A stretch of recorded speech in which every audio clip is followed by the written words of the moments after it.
நீங்கள் ஒரு mechanical keyboard வாங்கலாம் அப்படின்னு சொல்லிட்டு ஆன்லைனில் தேடினீங்கன்னா மினிமம் ஒரு 1500 rupeesக்கு மேலே தான் அவைலபிளாகவே இருக்கும். நம்மளே ரீசெண்டாக ஒரு மெக்கானிக்கல் கீபோர்டு வாங்கியிருந்தோம். அதோட ரேட்டே கிட்டத்தட்ட 1500. ஆனால் ஒரு செம்மையான டீலில் 1000 rupeesக்கு வாங்கணும். பட் இந்த மெக்கானிக்கல் கீபோர்ட்லாம் ஏன் இவ்வளோ ரேட் ஜாஸ்தியாக இருக்குது? நம்ம ரெகுலராக யூஸ் பண்ணக்கூடிய கீபோர்டு எல்லாமே மெமரைன் கீபோர்டு அப்படின்னு சொல்லுவாங்க. இதுக்கு வந்து சரியான எக்ஸாம்பிள் உங்கள் வீட்டில் இருக்கக்கூடிய ரிமோட். அது பிரித்து பார்த்தீங்க அப்படின்னா உள்ள ஒரு பிசிபி இருக்கும். அதுக்கு மேலே நம்ம யூஸ் பண்ணக்கூடிய சுவிச்சஸ் இருக்கும். அது கீழே பார்த்தீங்க அப்படின்னா ப்ரெஸ் பண்ணக்கூடிய அந்த பட்டன்ஸ் இருக்கும். அந்த பட்டன் வந்து ஒரு ரப்பரில் இருக்கும். கீழே வந்து ஒரு ரவுண்டாக பிளாக் கலரில் இருக்கும், லைக் கார்பன் மாதிரி. இது என்ன பண்ணும் அப்படின்னா டேரெக்டாக அந்த பிசிபியில் இருக்கக்கூடிய லைன்ஸ் அதை வந்து டச் பண்ணும். அந்த லைன் வந்து ஒர்க் ஆகும். அப்போ அதில் என்ன ப்ரோக்ராம் பண்ணியிருக்காங்களோ, இப்போ 1ஆம் நம்பரா 2ஆம் நம்பரா ஏஆர்பி இந்த மாதிரி ப்ரோக்ராம் பண்ணியிருப்பாங்க. அப்போ அதை நம்ம கிளிக் பண்ணும்போது அது ஒர்க் ஆகும். பட் இது எதுவுமே வந்து மெக்கானிக்கல் ஒர்க் கிடையாது. ஒரு சுவிட்ச் அப்படின்னா ஒரு மெக்கானிக்கல் ஃபங்க்ஷன் நடக்கும், உள்ள போயிட்டு வெளியே வர மாதிரி. அதனால தான் இந்த மெக்கானிக்கல் கீபோர்டை பொறுத்த வரைக்கும் ஒவ்வொன்றுக்கும் டெடிகேட்டடான சுவிட்சஸ் இருக்கும். என்டருக்கு, ஸ்பேஸுக்கு, 1 and 2, ABCD இந்த மாதிரி நம்பர்ஸ்க்கு எல்லாமே ஒவ்வொன்றுக்கும் தனித்தனியான சுவிட்சஸ் கொடுத்துருப்பாங்க. இதுலேயே நிறைய வெரைட்டிஸ் இருக்கு. ஒரு பேசிக் என்ட்ரி லெவலான மெக்கானிக்கல் கீபோர்டில் ரெட் அண்ட் ப்ளூ சுவிட்சஸ் வந்து நீங்க பார்க்க முடியும்.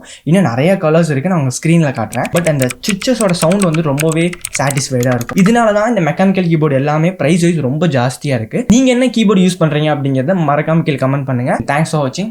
Peace.